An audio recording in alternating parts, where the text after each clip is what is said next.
Lorsque vous recevez un patient en coma, il faut vous poser 3 questions.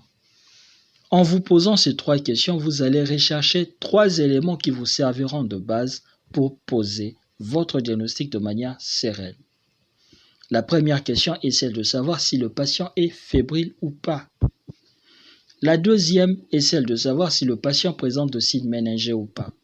Et par signes méningés, nous voyons la raideur de la nuque, le signe de Kernig, le signe de Brudzinski.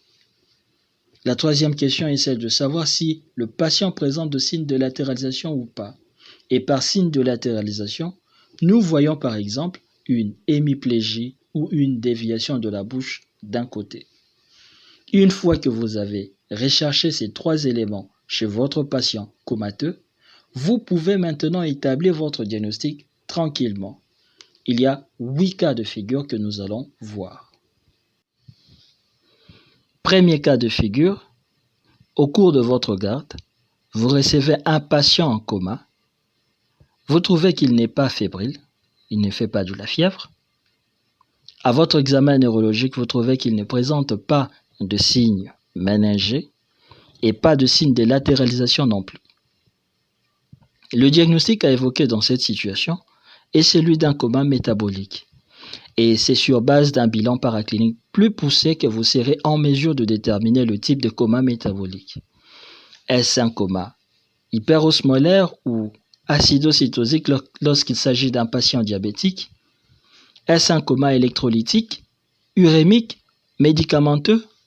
Les différents bilans paracliniques réalisés vous permettront d'en avoir le cœur net. Deuxième cas de figure, votre patient comateux est toujours non fébrile, ne présente pas de signes méningés, mais par contre, il présente de signes de latéralisation. Le diagnostic à évoquer dans cette situation est celui d'un AVC, hémorragique ou ischémique.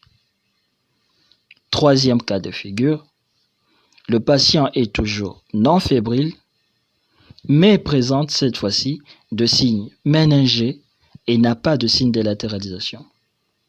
Diagnostic, hémorragie cérébro-méningée. Quatrième cas de figure, patient non fébrile avec signes méningés et signes de latéralisation. Diagnostic, AVC hémorragique avec hémorragie cérébro-méningée.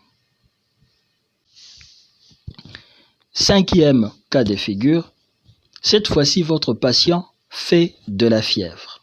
Il est fébrile, mais il ne présente pas de signes méningés, ni de signes de latéralisation. Le diagnostic à évoquer dans cette situation est celui d'une encéphalite, qui peut être septique, malarienne. Sixième cas de figure, patient fébrile et sans signes méningés, mais qui présente de signes de latéralisation.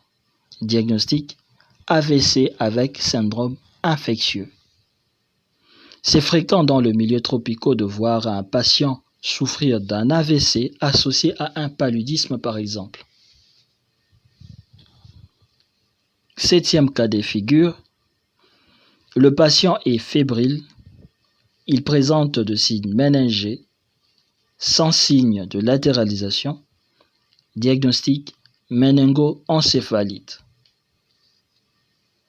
Huitième cas de figure est le dernier, patient fébrile avec signes méningés et signes de latéralisation.